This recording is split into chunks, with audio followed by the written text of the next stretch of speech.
Hello and welcome back to Teachers Talk. I am your host, Pelisa Mukavazi, and this is a part two with Margret, Janeke. Thank you for coming again. We are doing part two of the parenting segment.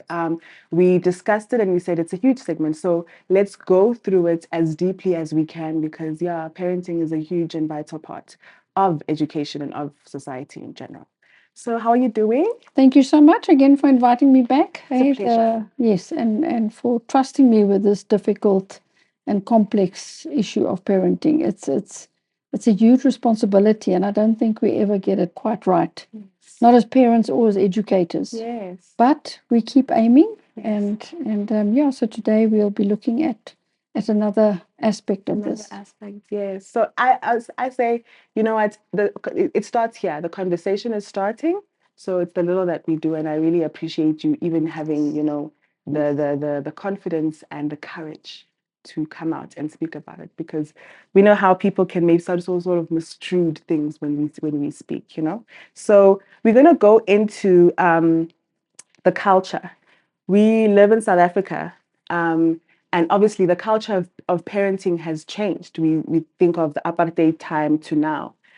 Thinking about South Africa, the first thing that comes to mind is the diversity of culture, of religion, of belief. And that in itself dictates sort of the way we choose to raise our children. You know, for you, it might be different to how I believe I should. And that in itself plays a huge role in the different dynamics that we find in the classroom, the different dynamics that we find, in society as a whole. So, yeah, what have you found, your findings on the culture of parenting in South Africa? Look, I mean, we live in a very diverse country. South Africa is very diverse. I mean, we do call ourselves the Rainbow Nation, and it's a beautiful thing. We learn from each other, we challenge each other, we grow as we are able to bounce off each other. But I think that's still a challenge. I remember whilst living in New Zealand, that was the very thing that I missed was our multicultural society. Even though in New Zealand you have the Polynesian groups, it's not the same. South Africa has a very deep, very rich culture. Yes. But there's also a lot that goes with it that we need to be cognizant of. I mean, as you said, yes, culture looks at your beliefs, your values, your behaviors, your Yes. customs. Yes. It also looks at our religion, it looks at ethnicity, it looks at region, and it also looks at nationality, our different nationalities. Culture is most definitely influential, but then so is our socioeconomic factors. That's true. You know, the socioeconomic status of parents or the urban versus the rural reality. Correct. So, you know, yes, culture does play a role, but it's not a dominating factor, and it shouldn't be a dominating factor in parenting. Because if you look at the socioeconomic status of parents in a very upmarket urban area versus those in a rural area, there's going to be a huge difference in how the values of spending, budgeting, what they have, what they don't have, discipline is it's very, very diverse. But I mean, it's definitely evident. Yes, it is. I think you mentioned now something I would love to maybe touch on a little deeper, the parenting in like a social versus, I mean, an urban versus a rural area, and the certain things that I think we spoke, offline last week about money, the value of money, the value of, different things that we impart on our children to say your child must value this sort of status job or this sort of status career because it will equals money and money then equals, Yes, success, if but you will. now the one thing that I picked up is that culture is not static, and it constantly changes. The dynamics changes, and it changes with globalization. It will change with our urbanization. It changes with technology uptake, social media. Yeah. So if you, for example, take the cultural roots in the African tradition, which is very valuable and actually unique to us, the Ubuntu culture. Yes. Is that still evident? Is that, or has that been influenced by social Social media that media. says I need to look after myself? Yes. It's all for me, and I need to Yes. gather, and I need to make sure that I become, a wealthy citizen. Whereas the roots of Ubuntu is we need to take care of each We other. are each other. So We love culture has each been other. influenced very much by our technology intake and by social media, Yes, and how definitely. that influences the view that Yes. young people have today of their cultural roots. Yes. That is a powerful one that leads us into the conversation of technology, social media. We live in a state where it is, I think, one of the biggest influential aspects of society. It's the center of society. Now comes the parent trying to deal with social media. Um, when do we introduce it? Do we introduce it? What's a healthy, screen time is what they call it. Um, how do parents? I remember having a parents' evening, and the parent, because in the school that I work at, we are encouraged to use, digital platforms to enhance Yes, learning. yes, it does. Yes, and the parents were worried, at the beginning, just to how do we balance the two, because now it's I'm doing homework and I have to do homework online because the homework is online now. So how do you protect? You can only do as much, and these children are smart. They now know how to not have websites, locked anymore and all of those things. So it's a huge, huge Oh, that challenge. is a huge one. That's going to be our part three. Hey, Okay, session three. We're going to focus. We're going to zoom in on we're that gonna zoom because there's a in. Yeah. lot. There's a lot of positive and a lot of negative, and to Yes. find the balance in terms of the boundaries and parenting, like everything else, Mm-hmm. it needs to be consistent. Yes. And I think the big thing in terms of the social media is that parents need to be cognizant that it cannot become your babysitter. It cannot take the place of the parent. Your parental role is vital, and children respond to that. More. So they need to know that once a child knows that there's consistency, there's dependability, trustworthiness, warmth, and almost it's called the pedagogy of care, that they respond to that. But parents are just as guilty with the whole social media thing. So, it's a two-way thing. But, coming back to the culture, I looked at something interesting. There's certain aspects that are unique to a culture. Mm-hmm. But then again, the parenting is the very thing that will influence that. I picked up when I looked at some research, if you look at the Chinese culture, for example, they value the whole culture of being shyness, Mm-hmm. as becoming socially competent Yeah. and that you fit in with the group. Mm-hmm. Whereas if you look at the American culture, they view shyness as socially incompetent Mm. because you lack confidence. And I remember when we were on a tour once with my parents, the tour guide was saying, "Oh, saying to my parents, your kids were so well behaved, and thank goodness we didn't have another bunch of American kids on the bus because they obnoxious." So they viewed the confidence as As obnoxious, yeah. ill-tempered, Mm. ill-mannered, Yes. and and um, and just unpleasant. Mm-hmm. Whereas to the American parent, it's like my kid needs to be loud and Mm. have a voice. Mm-hmm. But I don't believe that applies to all American kids. It's just that I found that interesting. Yes. That Chinese parents Mm-hmm. view shyness as social competency. That you know how to behave yourself in a social group without being loud Yes. or obnoxious. But yes, it's if you look at I feel at the end of the day, culture shouldn't be the dominating factor when we look Mm-hmm. at parenting. We need to look at unanimous norms and values Yes. that work for a multicultural society. And that should be our aim, to find what do we want our kids to look like? Mm-hmm. What do we want our kids to look like when they become adults? Yes. So yes, it becomes a problem when cultures want to blend in with, you find a lot of that blending, African cultures wanting to blend into westernization because they feel that that will benefit the children, Yes. but they then lose the value of their roots.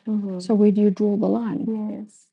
That's I think the main thing is, where do you draw the line, or where do you then find the, the balance in all of the things we've mentioned, in the culture, in the technology. How do parents navigate this in a practical sense? I like that you mentioned as well, there's values in parents spending actual time. Oh, yeah. We have this, I don't know if you are introduced, but the Miss Rachels, not bashing the Miss Rachels of the YouTube world, but the Coco Melons, and that's being something that we are introducing in early childhood. And instead of now we teaching, our children, we just put it on the TV, and they then learning your ABCDs, your phonics through the TV. And I've seen it work, with some children, but it goes back to, is it the right way? The thing is, I mean, yes, that's a westernization. It's almost become, it's a consumer culture. Whereas, and that's again globalization, where let's expose the kids to more. Yeah. But the thing is, it's causing boredom with learning. Yes. And the one-on-one and with the teacher. Yes. Because it's become so, everything's visual, and the kids want more and more. So where do you draw the line then, if everything is given to them via bright and busy television shows, whether from a young age? But something that I wanted to touch on in terms of culture is, when I did my master's in New Zealand, I specifically did a case study on the Maori population, because they were demanding an ethnocentric education system, where they said that their children benefit from the values, the customs, the beliefs, and whatever and their behaviors were optimized by an ethnocentric curriculum and education system. So they wanted to be separate from the rest of the population. And yes, they found that those children,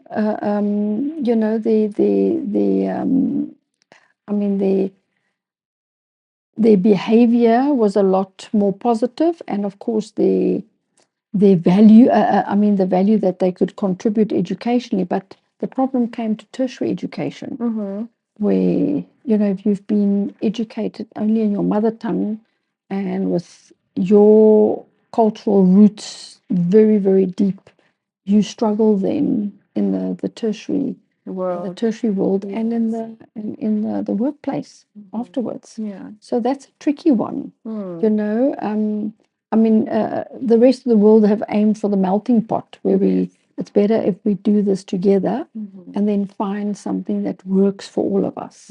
That's my big thing. What works for all of us?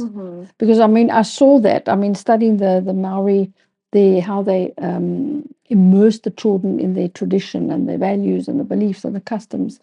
The children's academic output was fantastic, but when it came to tertiary, they struggled. Because then how do you then sort of somehow immerse yourself with the other cultures? That is very and allow that. So I don't believe, as much as we respect the culture, I don't believe that ethnocentric education is an option for any group. Yes.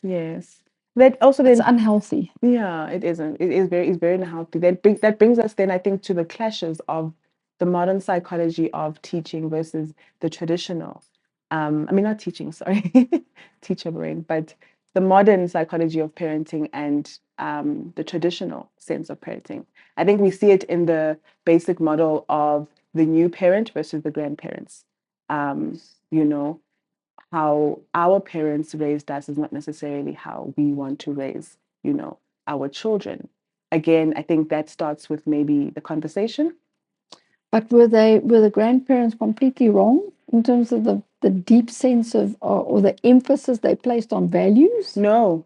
I think Because the thing I is, can like say no. our grandparents, I've met a lot of kids that I worked with in Soweto and Everton West, and who were raised by grandparents, Yes. and their achievement was phenomenal Yeah. because of the value system.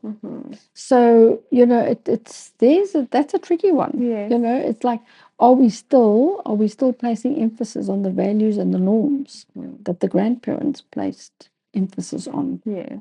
And is that not what we actually want our children to model? Yes. To go You up and know, embody. to embody and to be able to live out towards others. Yes. As adults. I don't know how you feel about that. I think there's a benefit in both. I always say I don't think society is ready for the conversation. Because I can argue that there are still a lot of people who is traumatized the word to use? I'll use the word traumatized by the old way of parenting. Because unfortunately, in my society, the old way of parenting meant what you say is what was the parent says goes, no matter how wrong it may be, or no matter what, you as a child, you don't have a say. You Okay. just So there was the authoritarian like I said, yeah, style. the authoritarian style. We didn't really, have conversations, with our parents. There was no sense of openness, that leading to the conversation of, sex and growing and interrelationships, boyfriend and girlfriends. I mean, my mom did have conversations as the earlier, I mean, the older we got, 16, 17, 18 and into our 20s. But I would still argue it's conversations that most people who maybe grew up in a home that was like mine still can't go to your parents and say, so I'm dating now and I want to understand what is the role of a female in a relationship? What is the role of a wife and a husband? And can we have those conversations? So, yeah, I think there's an argument, there's a part where it feels like, but we couldn't really speak out to our parents. Yeah, You I know? hear you. So there was limited reasoning. It was a do as I say. It's. But I think there are so many complexities, Yes. Lisa. I mean, if you look, for example, with religion, Yes. I mean, that's even a cultural complexity these days. When I did my research for my PhD, a lot of the teachers were reflecting on that it's now become a question, and it's an uncomfortable question. Yes. How far do we go, with the whole cultural thing? And like, especially the kids that are now, they're called to be sangomas. And that's causing a lot of discomfort and a lot of fear because nobody knows how to deal with it. But I mean, how much do we allow for that to be public? And how much of that, if you are called, should be a private? Because it can be so manipulated by lots of parties, by other children, by those who are called. It's just it's a complex one. So, I mean, there needs to be respect, deep respect for the beliefs, the customs, the religion, the values, the traditions. But what do we acknowledge as okay in the classroom? And you as a teacher, what are you comfortable with? What are the kids comfortable with? If you've got 45 kids in your classroom, how do you deal with different things? Yeah. And the cultural issues Behind all of that. what do where are we going to place the boundaries in terms of what's going to work for, because we are in a diverse classroom now. Yes, diverse classroom. That is very right. I think it's a long conversation. I don't know where we can draw the lines or draw the boundaries, as it were. Um,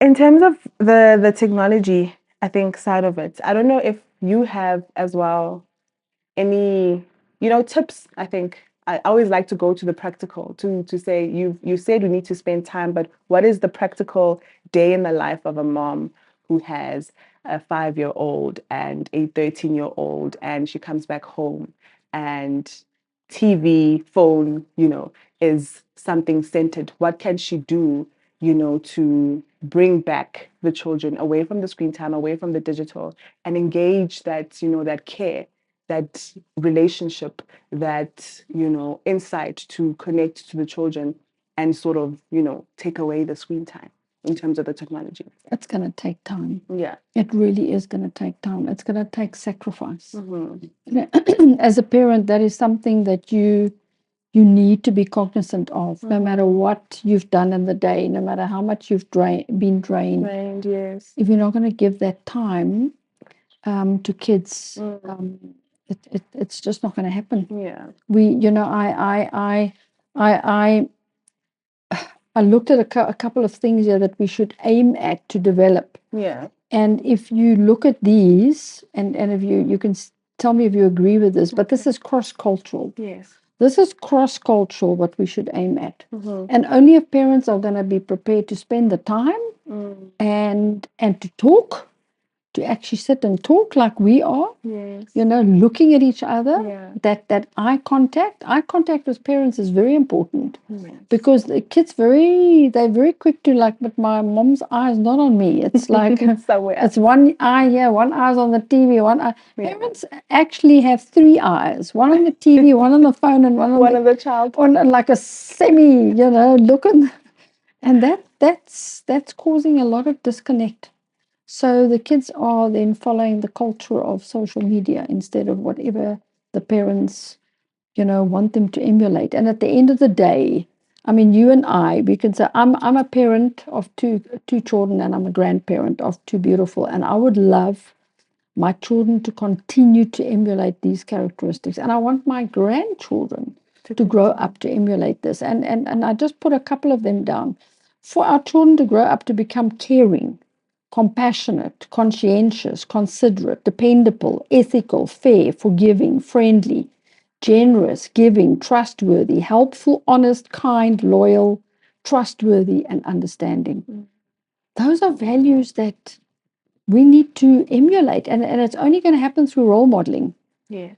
Kids watch, and what we tell them goes in one ear and out, but if we walk them, if we want them to become those kind of adults, that you can let them go into society and know they're going to be independent, trustworthy adults, it's going to make a difference. Yes. In the lives of others, or your teenager, even your primary school child can already emulate these characteristics. Yes. And if parents had to ask me, then how do we achieve this across cultures?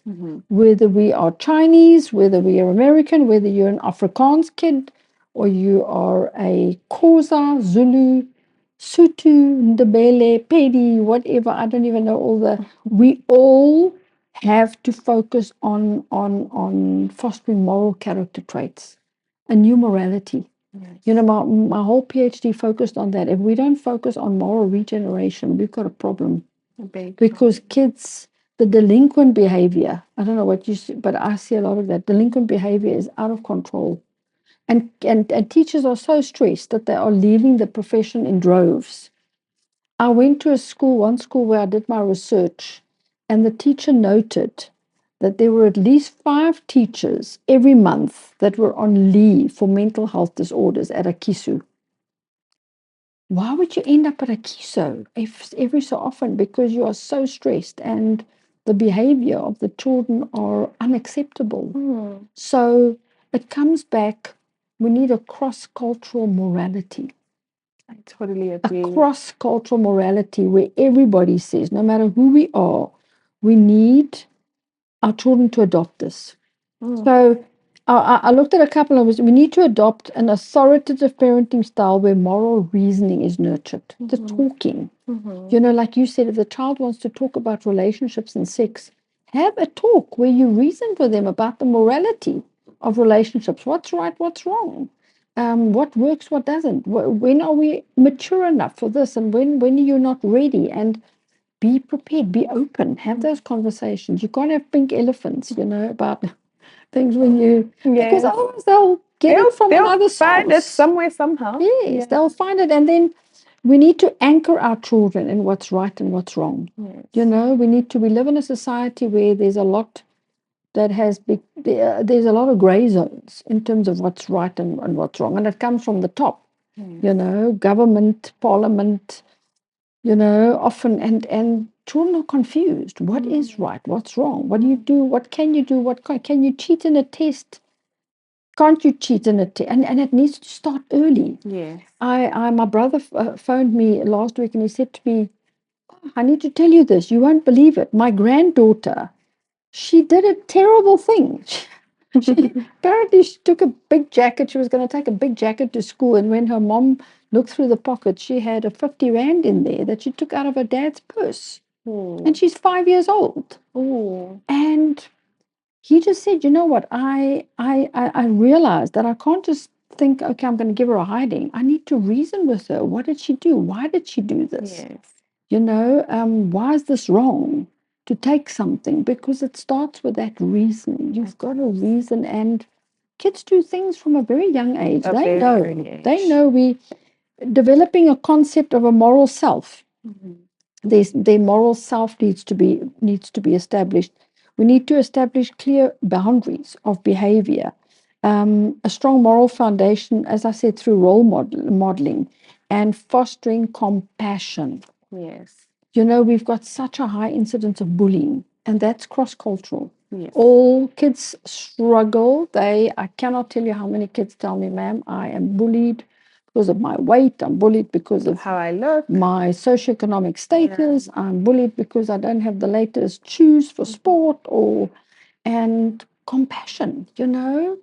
We need to have those conversations with our kids. Look, you know, is it only about what you have, or can you actually see that there are a lot of people that are struggling? Yes. You know, compassion needs to be nurtured.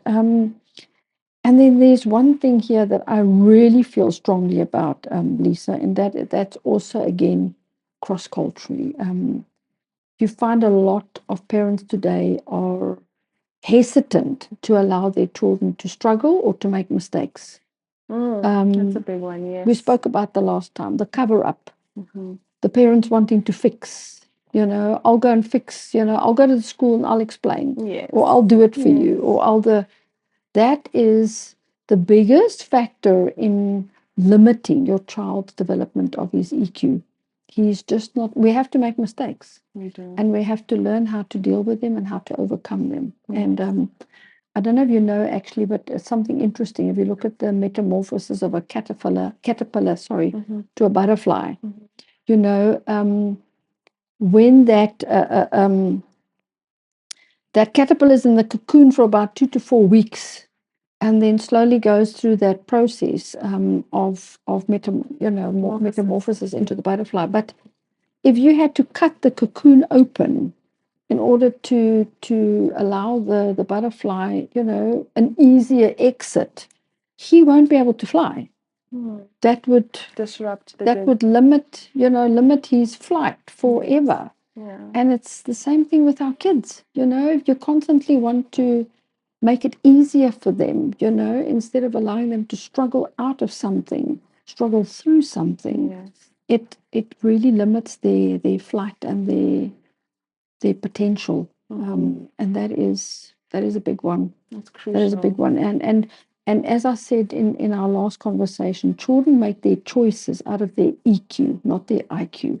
Yes. You can know everything about a lot of stuff, but you will make your decisions out of your emotions. Yes. And if your emotions are not developed through the reasoning with your parents who are adults, you'll make every single choice that comes directly from what your friends propose or what they feel is okay. You won't actually know, you know, which way to go. I like that. I like that you brought me to a picture where we have children, because you'd be surprised. We as teachers are struggling with the smallest things like greeting. When you see an older person, greet that person. You know, those are simple values that we were all taught. You know, say thank you when you receive something, say please. You know, when you're speaking to an older person, say sir or ma'am. There's a certain tone that you use when you're speaking to a person of, who's an elder, any elder that you come across. And yeah, you would be surprised how many children do not do that. The small notion of, if I walk into a place of seating and a home affairs, for example, a home affairs office, and there's a child sitting down and there's an elderly lady standing up. Is this generation trained to stand up and let the elderly sit down, the elderly lady sit down? No, You I don't know? think so. So I think I love that you echoed those qualities there, because I think we do need to go back to that. Yes, those. I mean, for our children to start caring, to Yeah. become considerate, to be Yes. honest, Yes. to be open, to be transparent, to be dependable, Mhm. to be kind, to be loyal. Yeah.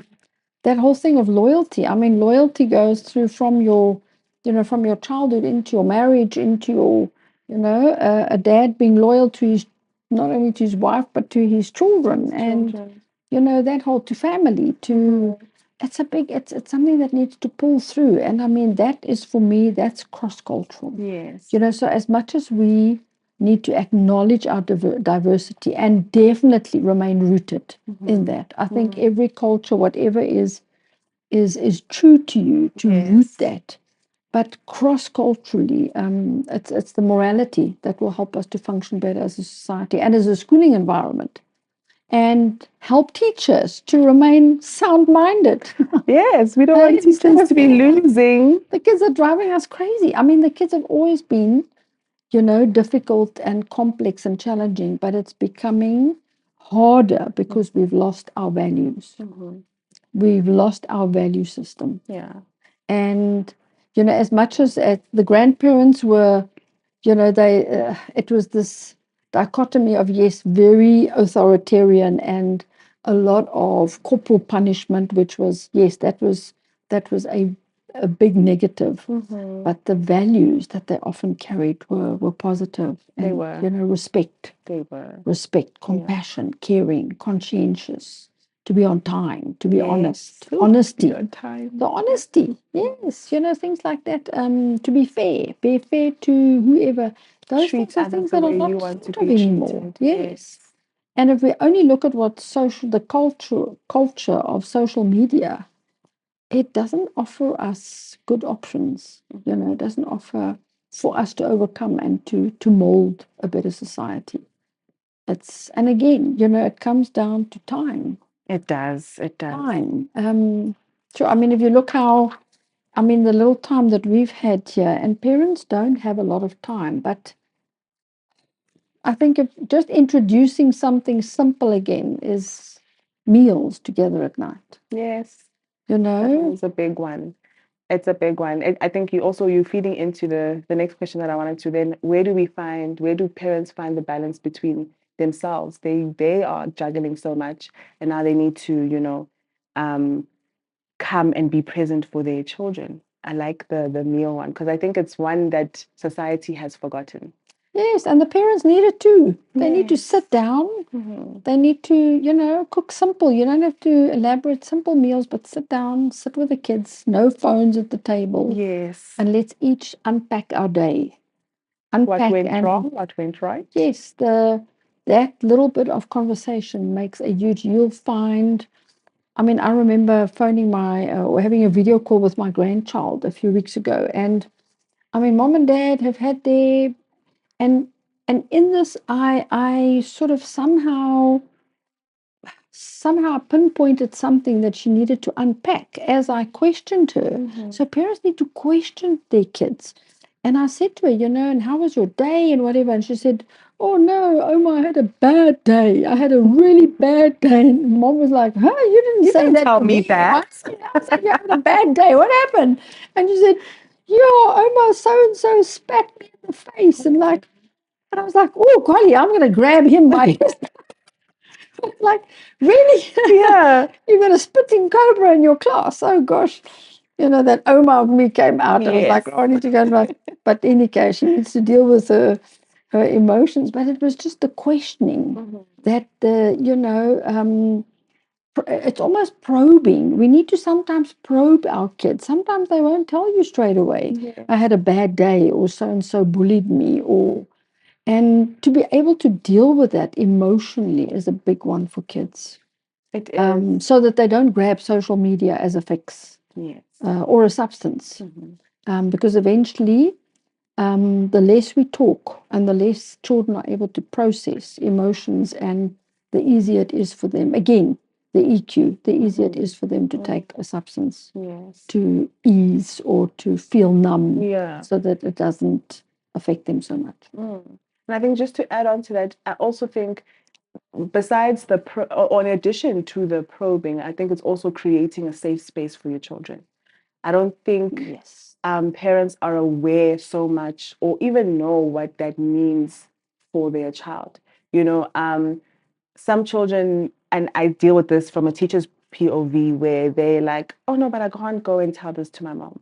Oh no, but I can't go tell this to my dad because this will be the reaction, or I can't speak. There is no space for me to speak because my message or what I'm saying will be taken as you're complaining or whatever the case may be. So I think creating that environment where you can speak, sometimes just going out. My mom used to do that with me a lot, like having little dates where I know it's mommy daughter date, and on this date we are going to be speaking about everything else. It's not at home. I don't feel like I'm going to be at home and I'm going to be forced to sit in a formal setting, and we playing, we doing whatever the case may be, and you have a safe space to speak to me. I think creating the environment is very important. Yes. And I mean, parents are so stressed today. So, make that date, take them for a walk, go somewhere, go on a hike or a walk or whatever. And, so that gives you the space to do that. Yes. I think finding that balance is vital. It is. And honestly, I know we've got very stressful days, Lisa, but if you take the time that people spend on their phones per day, it equals hours. Hours. It does. Where you can cut and set aside time, and it's become quite a serious addiction. It has. So yes, I know people are busy, but I also know that a lot of people do have that time, but they choose not to invest it into conversations. And we need conversations where people can relate to whoever to, and parents don't understand, they actually still have the biggest influence on their children. They have the biggest influence on their children. I've spoken to teachers who have said, they've said so and so to the kids, and then the kids would say, no, but my dad says and my this, and my mom says this, and you have no idea, you don't understand anything, you're a stupid teacher. I'm like, parents have a big influence. They do. They need to use the platform that they have at home and create a safe, and what you said, create a safe space for them to talk.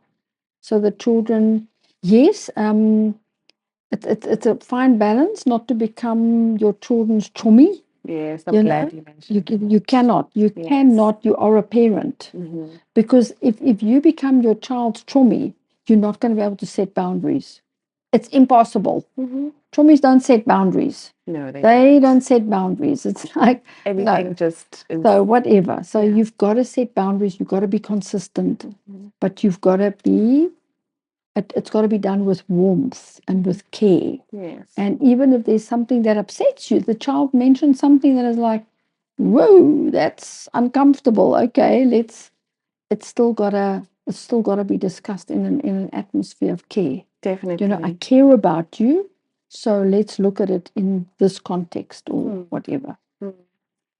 No, I like it. It's such a complex conversation. I don't know what you would maybe want to say as closing sort of maybe remarks to our parents, because we said we do want to go into the other things, but it would need, a different segment because it's things of a heavier grounding. We spoke of sex, we spoke of drugs, we spoke of technology, in the deeper sense, and we want to unpack, and we will unpack, because you one guest I think we'll have on a regular basis.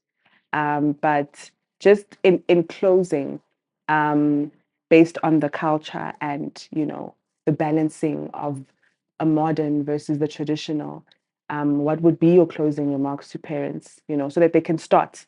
I think I want this conversation for them to look at it. Okay, I've listened. I've heard what Margret has to say. I'll start with, what can I start with? You know what? Something that's really almost disturbing, and I think shocking, that most parents will, if they're listening to this, it's almost impossible to discipline your child or to set boundaries if you don't have a relationship with them. It's impossible. There is no respect if there's no relationship.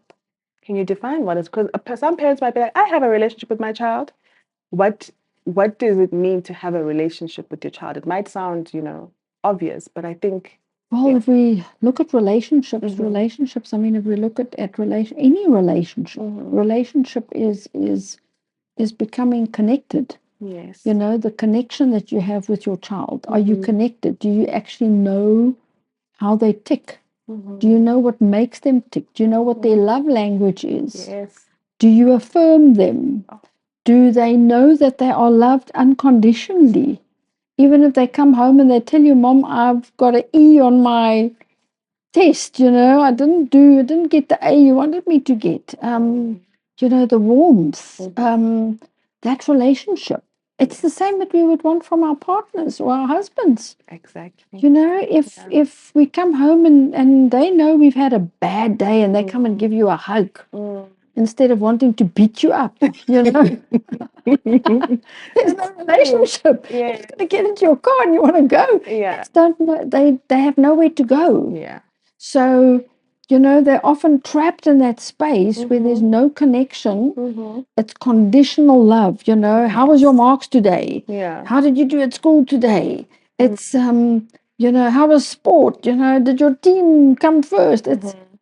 It's often, there are all these questions, but there's nothing that means that Mom is connecting with me.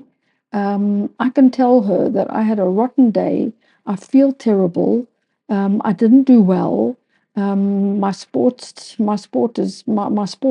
at the moment, and I know she's gonna love me and give me a hug. And connection, relationship needs to be nurtured just like any other relationship. That is vital for children. Respond to a relationship where there's unconditional love. So that's my closing, if I can say that. And I've learned that. And I can, once again, I'm not only speaking as an educationist, I'm speaking as a parent. Yes. I've learned from even mistakes that I've made as a parent. Conditional love is a recipe for disaster. Yeah. No, I thank you. Thank you so much. I think a lot of people will watch this and will get to know you as a person as well. In your humble opinion, your ideal, if there's even a word, parenting style that fits into what we have, spoken about. I think it was the last one that we spoke. I can't remember the name. Authoritative. Yes. That's the reasoning one. Yeah. That's the conversation. That's where, yes, like I said, when my brother's grandchild was found stealing the 50, they sat her down. They were like, okay, we're parents, we're an authority. I must say it was a funny one. My brother said, at first they said to her, we're going to call the police. Yes. She went hysterical. Yes. And then when she was like, okay, let's talk about this. Yeah. Why is this wrong? We don't take time to have conversations. Authoritative is consistent, dependable, trustworthy, loyal, transparent, honest, unconditional love in parenting. That's what it is. It really is. It's not my way or the highway. It's not chummy. It's not permissive. It's not overindulgent. Yes. It sets clear boundaries, but within reason. Always explaining, always not. You don't have to have very long conversations, but always having the conversations. Yes. About why you're doing something as a parent. Yeah. And I think rest assured as well, I think as teachers would be, alongside the parent. in this whole journey as well. I think because as Oh, yes. teachers, we definitely carry those values to heart. To be Parents have to come alongside teachers. yes, That's a we big will one. enhance the Actually, I whole can say journey. that as my closing statement. Parents, please come alongside your teachers and embrace them and love them and respect them.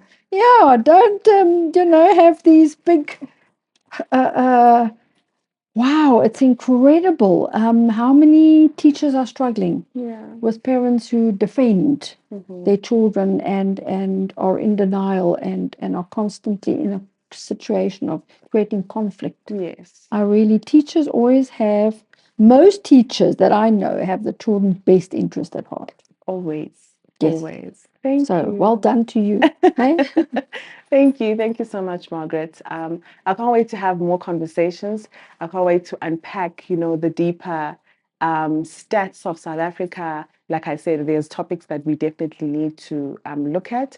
But I think for today and for the parenting, you've shared with us in our part one with the different parenting styles. You shared with us now today. And for me, I think the takeaway is just time. Let's bring back love. Let's bring back humanity in the home. And I think once we can get that right, we'll get a lot of things going, at least. So, yeah, from me, your host, Pelisa Mukabazi, thank you so, so much. Please don't forget to do your homework, like, comment, subscribe, and join in the conversation, please. I would love to want to hear your guys' views on this particular segment. So, yeah, for now, this is Teachers Talk, and until next time, bye. Bye bye.